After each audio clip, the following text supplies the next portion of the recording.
Are you a football fan? Have you ever found yourself wondering, what in the world was that ref thinking? Well, Mike D, the referee, is here to help you. Join me on Whistle Talk. I talk to professionals on the field and in the booth to help you understand what is going on inside the mind of a football official.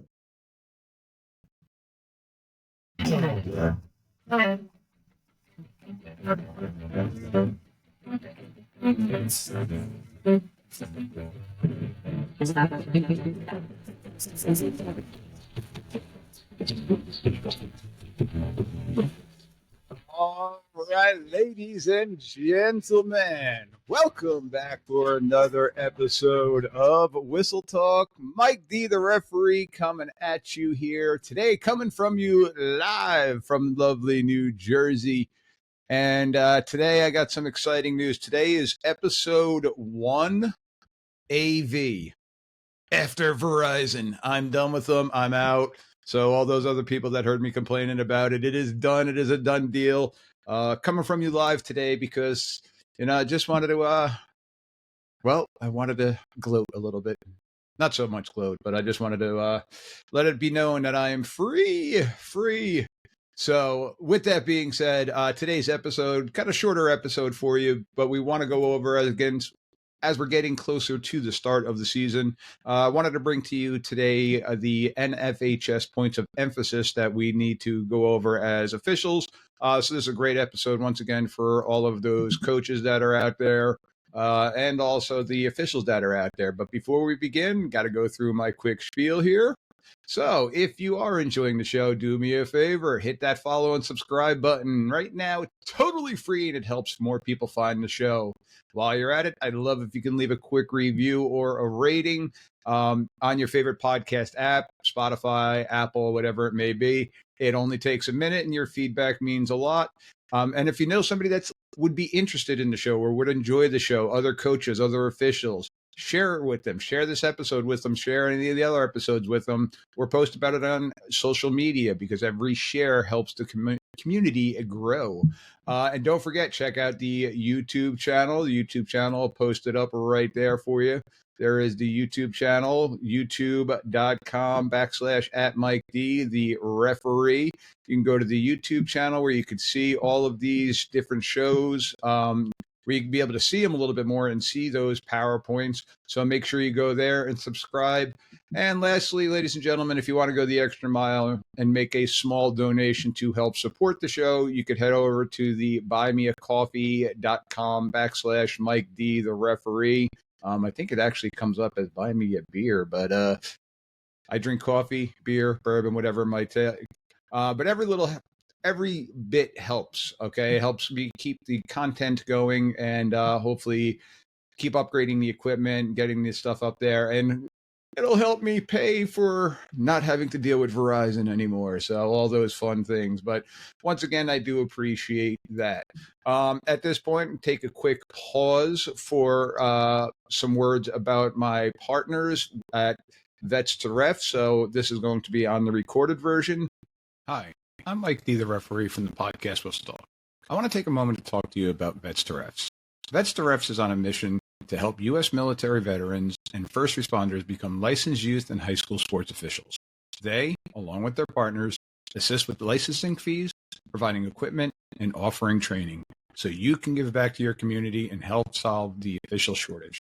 Start your journey at vetstorefs.com. That's VETS, the number 2, refs.com. So we're back. All right. So, ladies and gentlemen, as I was talking about earlier, we are going to be going over,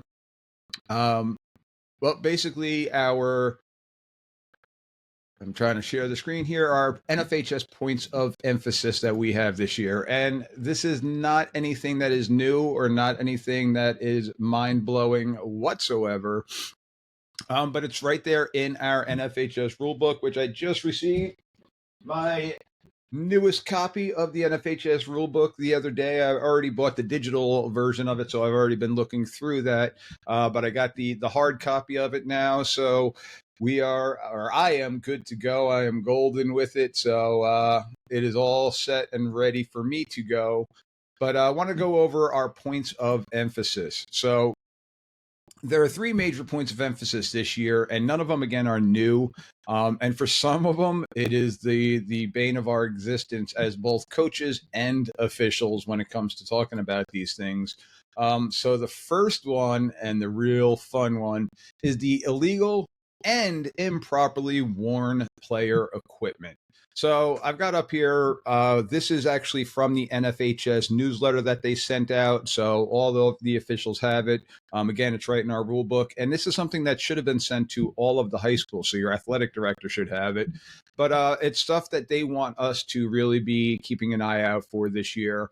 And what it states is that in high school, the players must adhere to specific equipment standards for safety and fairness concerns. Let me repeat that. In high school football, ladies and gentlemen, this is not NCAA. This is not the NFL. So in high school football, players must adhere to specific equipment standards for safety and fairness. So the illegal equipment refers to items that are prohibited, such as your jewelry, your tinted visors, your eye black, which we'll talk about in a moment, the armbands worn around the upper arms, necks, or legs, back pads that are not covered, sweatpants, uniform adornments, including towels that do not conform to the rules, which the towels are basically just the length or making sure that it does not look like a penalty flag or a football. But really quickly, I want to talk about the tinted visors because we just recently had our state association clinic here in New Jersey, got the whole state of New Jersey together. And we also went over our points of emphasis and our rules as a beginning of our clinic. And the one thing that we found out is there is a company that's out there, and I'm not going to name any brands or anything like that, but they have what is known as Prism Clear for these visors. And Prism Clear comes in two shades, crystal clear or with a reddish hue, but it's named the exact same thing on the package. The one with the reddish hue, that is not legal. Okay, the one that is crystal clear is legal, but the one that has any type of tint to it is illegal. So we got to make sure that we are abiding by that and make sure that the players are abiding by that. On the other hand, improperly worn equipment pertains to all equipment that is otherwise legal but is not being worn as intended, such as knee pads, okay? Making sure that the knees are covered. Tooth and mouth guard protectors not being worn as the play starts, okay? Quarterbacks are sometimes guilty of this because they take their mouth guard out to say the cadence and different things like that, but we got to make sure that that mouth guard is in. This also does pertain to the two mouthpieces, the one dangling and one in the mouth. Again, we are only allowed to have one. And then the last one here is the shoulder pads not properly covered by the jersey. This one I want to talk about because we're getting into scrimmage season, and a lot of times during the scrimmage season, teams are using their practice jerseys. And with the practice jerseys, I mean, some of them are really, really ratty when it comes to the condition of them. Just do the best that you can to try to make sure that those shoulder pads are covered, because during the summer times, the players like to tuck the tops of their jerseys underneath the shoulder pads to let their shoulder pads kind of flop around while they're going because they think it makes them look tough, or it's just ripped apart. Do your best to try to keep that covered, because I have seen people get injured, basically cuts, as they're attempting to make tackles or to get tackled by that individual. The shoulder pad itself can possibly cut somebody. So make sure that they have all their equipment properly done. This is something, ladies and gentlemen, that I highly recommend during scrimmage season. You take 5 minutes out of the coach's time, bring the entire team together, and go over these details with them. Talk to them now, because week 7 comes around and, well, the official last week didn't say anything to us, or we've been wearing the tinted visor all year, and now all of a sudden you're busting our chops. Let them know today, right now, immediately, first scrimmage, before you even do the 10 and 10 plays, however the scrimmage is being run. Talk to the coaches and the team. Bring everybody together. Continuing with what the NFHS put out there is, despite the lack of enforcement at the college level, again, the college kids are wearing bike shorts. They cannot do that at the high school level. So the rules and regulations governing high school football are designed to reduce the injury risk for players while maintaining the integrity and the fairness of the games. So once again, let's talk about the knee pads really quick. I've mentioned this probably 100 different times. You got that 6'7" kid. If they're doing their best to cover their knees, you're going to be kind of a little bit more lenient with that. It's when the kid's rolling up their knee pads or they're coming out trying to look like that college player where they're not wearing any knee pads and their thigh pad is a thin piece of paper. And again, their knees are completely exposed because they want to show off their beautiful kneecaps. Have knee pads predominantly saved knee injuries? In my opinion, no, I'm not a doctor. Have knee pads possibly saved other people from being injured, such as getting a knee driven into them? I'm sure that's more a prevalent scenario than stopping an ACL tear or MCL tear. But it's that contact, that violent force, especially with a hard running back. So just address that early in the season, again, in the preseason. And if not, there are regulations on what we can do now with that. So non-compliance with these rules can result in various penalties, ranging from the removal of the player for one play, which is the most common scenario. Again, try to get this done preseason and try to get this done pre-game. So it can continue to an unsportsmanlike conduct on the head coach when the players are illegally equipped following your pre-game certification. I've been asked about my card for having that coaches meeting pregame, and one of the first things that we ask, Coach, are your kids properly equipped? And I'm going to say 100% of the time, they've said yes. They've said yes, and then we've moved on from there. As an umpire, I'm going around, I'm looking for any casts and braces and extra things like that. But either the coaches have said yes or they say they will be by game time, because some kids come out with their pregame visors or some teams do come out in shorts for their pregame. So always the coaches are saying yes, but then it's on us pregame to make sure that it is adhered to. So while the coin toss is going on, the umpire and the referee here in New Jersey are together. Our wings, deep wings, short wings are on the sideline. Patrol them. Take a look at everybody as it's going on and try to nip that in the bud. We've had scenarios where a team had 6 of their starters kicked out on the first offensive play for illegal equipment. And unfortunately, it had a major impact on the first play of the game. One of them was the starting quarterback, 2 offensive linemen, a wide receiver.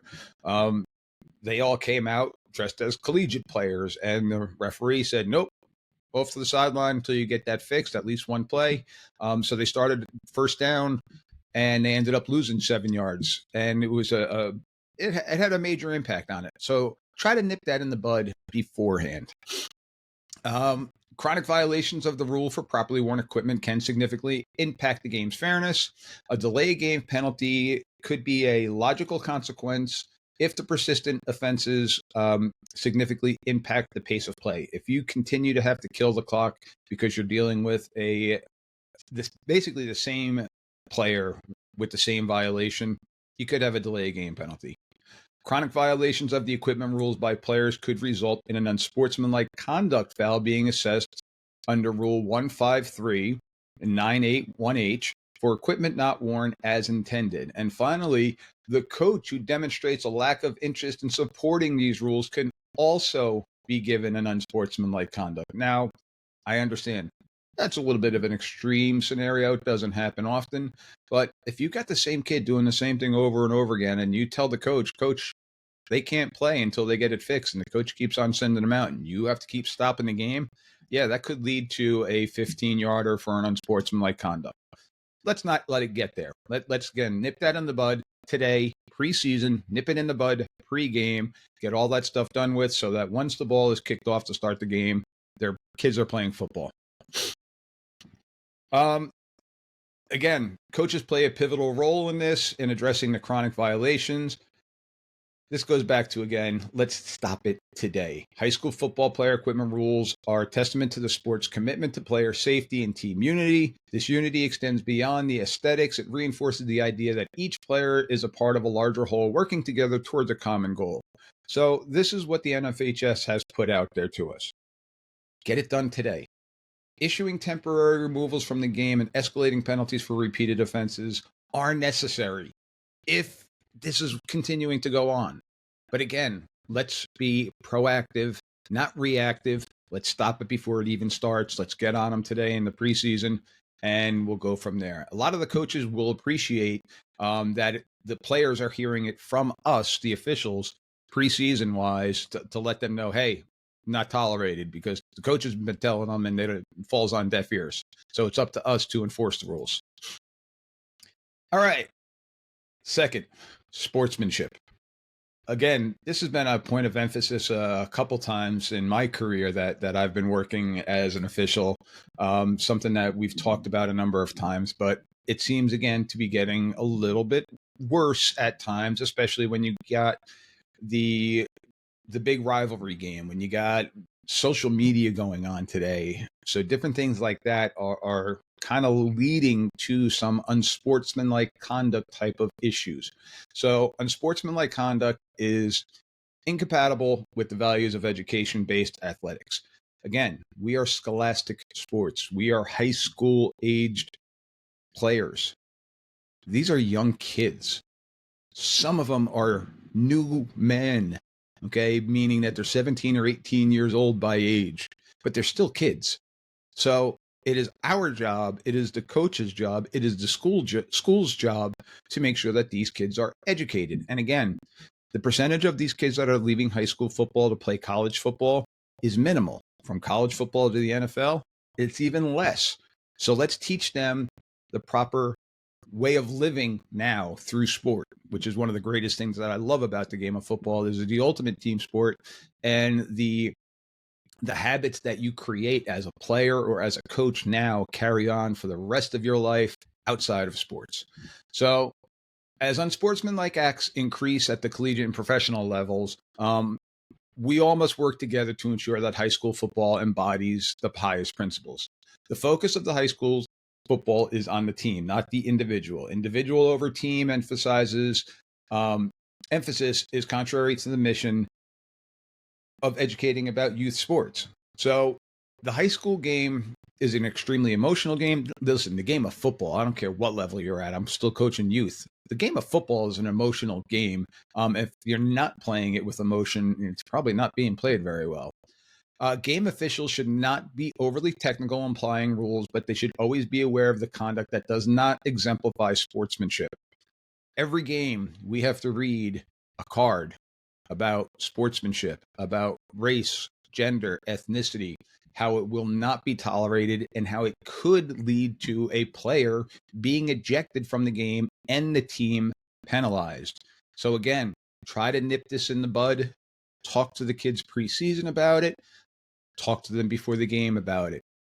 In determining whether the action rises to the level of a foul, allow for brief, spontaneous emotional reactions at the end of the play. Again, for those that played the game, it's exciting. You get a sack, it's exciting. You score a touchdown, you want to cheer with your crowd. Maybe it's that kid's first ever touchdown. Who knows? And their parents are seeing them for the first time. You don't know what's going on. Allow for that to happen. But when it's something that's prolonged, something that's choreographed, or more importantly, something that is taunting, where it's directed towards the opponent or even the opponent's sidelines, that's the one that we want to nip in the bud. Now, me personally, I'd rather give a stern talking to. Okay, stern talking to on some of that stuff, especially if it's the first down point that they're doing, things like that, where it might be choreographed and they're doing it in front of the opponent's bench. Yeah, talk to the kid at that point in time. That spike, that spinning of the ball, those are all ones that we got to hit because that's one that everybody sees. So there's a couple of different things. So the following actions are unsportsmanlike conduct that should be penalized without warning.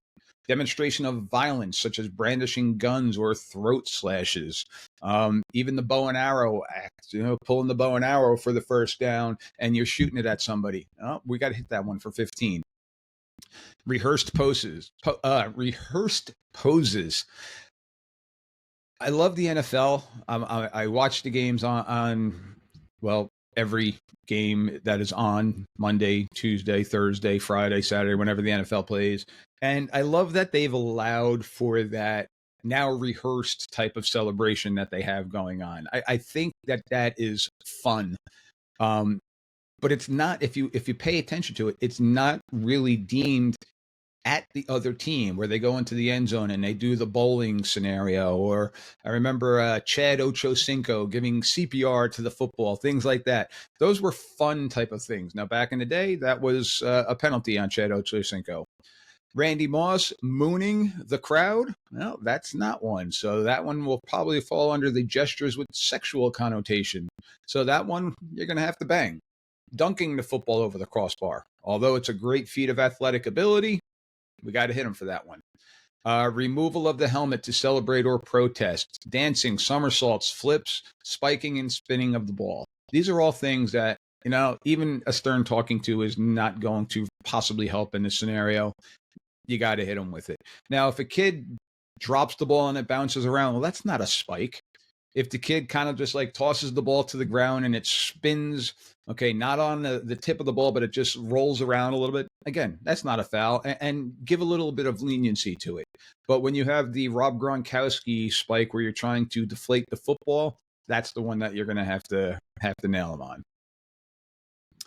All right, so our last point of emphasis, and again, a little bit of a shorter show today, is the defenseless player and targeting. So I really do believe that this one has gotten a lot better over the years. I think the coaches are doing a great job of teaching the players how to tackle correctly, or how to tackle better. I don't even know how you want to word that one, but I think it is being addressed a lot better, and we're seeing less and less of it.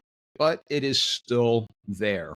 Now, the one nice thing that we have with the NFHS is it's not truly an immediate ejectable offense. Now, there are some that we will have to eject somebody for, especially if we deem it to be done purposely and with malintent.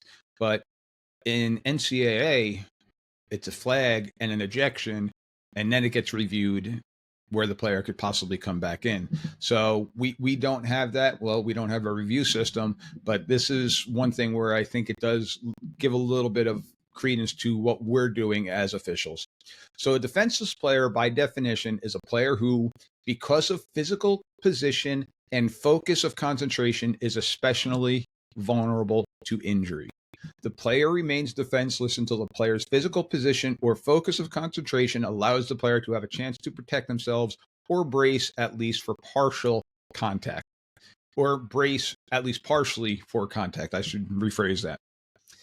Your most common types of your defenseless players are going to be passers, receivers, sliding runners, and runners whose forward progress has stopped, and players, out of players who are illegally blocked from the blind side. The blindside block's probably going to be the biggest one. And then your receivers, in my opinion, are going to be right there with them. It says defenseless players being a passer. I don't know that we're going to throw a targeting penalty as opposed to a roughing the passer in this scenario. Again, that's my personal perspective on it. I would rather go, it's still going to be a 15-yarder, but the roughing the passer now gives you the automatic first down where the targeting does not. So I'm going to go roughing the passer in that scenario. But now when you got the sliding runners whose forward progress have stopped, again, that's going to be on our short wings for the forward progress. This is going to be on everybody. When did that slide begin? When was that runner giving themselves up? And again, this is typically the quarterbacks that do it. Most running backs and receivers are going to fight for the extra yards. I should say most running backs. Some receivers will fight for the extra yards. Some of them are going to look to go out of bounds. But we want to keep an eye on for that. And then now you got your blindside block too. And we've always talked about it, that it's when you got that broken play, when you've got a reverse, when you've got a sudden change, a change of possession, and now you got players running in opposite directions. That is our flag. Let me rephrase that. That is our smoke that there could be something happening.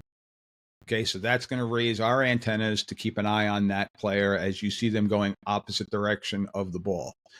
Now, if the player wraps up or makes a wrapping motion as they are attempting to tackle that defensive player, that's not a penalty. So a player is defenseless based on their own position and concentration. It's not determined by another player's action. When the wrap-up tackle was added to the definition of defenseless player as it relates to the contact of the defenseless receiver, it created confusion, thus forcing the contact against a defenseless receiver, has been relocated by moving the wrap-up tackle portion of a defenseless player guidelines to Rule 9. It clearly limits the contact to a defenseless offensive or defensive receiver to incidental contact as a result of making a play on the ball, contact initiated with open hands, or attempting to wrap up the receiver. So the receiver doesn't see you and you tackle that receiver as soon as they catch the ball, there's nothing wrong with that. Even if they don't see you, they go up on the sideline or heck, middle of the field, they come down, they make the catch, and you make a wrapping motion and you tackle that kid, but it happens to be a hard, forceful tackle, there's no penalty on that. It's when you lead with your shoulders, when you try to lay that kid out and there is no intent of tackling. By definition, you're just looking to hit. That is where that flag for the defenseless receiver can come. Doesn't happen to even be for an incomplete pass. This can be on an incomplete pass. Okay. If they make contact with open hands, this is going to be more of your blindside block where they're making contact with open hands, or even better, they do a basketball pick. That's a block. I mean, it's gotten to the point where you got to use open hands. It's still got to be in front. It can't be a block in the back or a clip or anything like that. But if you're using open hands and you just happen to be really strong, you got a great bench press, even though it's not the most important exercise out there, but that kid can bench press 300 pounds. Okay. If they use open hands, they're good. And if they're making a play on the ball, they're good. So let's not be so quick to jump on this and to penalize the players for that. Now, again, we are looking out for the players' safety. That is our ultimate goal here. Make sure that everybody goes home after the game, goes back to mom and dad, aunt and uncle, whomever it may be. But sometimes it happens. Okay, this is a violent collision sport, and sometimes this does happen. Injuries do occur. Unfortunately, concussions do happen. But if we can limit it by how the hitting is going on, okay, that's going to be on us. So a major focus of the NFHS Rules Committee is to promote uniform enforcement of this illegal contact on a defenseless player across the entire country. This is something that everybody is being told is a point of emphasis. It's imperative that players truly understand what the contact is that's acceptable. And the players must realize that it's ultimately their responsibility for when they're making the contact. Game officials must demonstrate an awareness of what contact is necessary to make a legal block or tackle and what is considered excessive and in some cases flagrant. Now, here's where we possibly can have an individual be thrown out of the game, be ejected from the game. If it's a targeting penalty, if they're lowering their head and they're truly going after this player, helmet to helmet, blindside, it is something that we can disqualify a player from the game for. So we don't want to do it. Again, talk to the players preseason wise. Let's get them knowing what is going on and what our expectations are. And hopefully we can limit this from happening. So the game officials need to demonstrate the awareness. And when in doubt, the game officials should throw the flag for the illegal contact and should be supported in doing so. Again, we're looking out for the long-term success of the high school player, okay, to limit the injuries. All right, ladies and gents. So that is episode, again, 1AV. episode 1 after Verizon. Again, a shorter episode. Wanted to get the content out there, being I was delayed with my Verizon issues. But once again, thank you for the support. Thank you for your understanding. Thank you for the commentary about my Verizon. Well, I'm just going to stop saying them. It's like to me right now, Verizon is an inadvertent whistle. It's just something I don't want to say or hear anymore. So I'm going to be done with them and I'm going to be moving on. So, but once again, go to that YouTube channel. Okay. Check it out. Go on there. Hit that subscribe button. YouTube / @Mike D the referee. Okay. The more that we can get it out there, the more views it gets, the bigger our community is going to grow. And also check out my partners at vetstoRefs.com. Okay, doing awesome things. And I know their numbers have gone up in the last couple months with their registrations. And again, this is not just for football, but for all sports. So please go out, check them out. We will be back to our normal time frame of new episodes coming out every Wednesday now that we are good to go here. So with that being said, if you're starting your scrimmages next week, good luck. If you have any questions, reach out to me, Mike D the referee @gmail.com. And let's have some fun this season and keep everybody safe. Take care.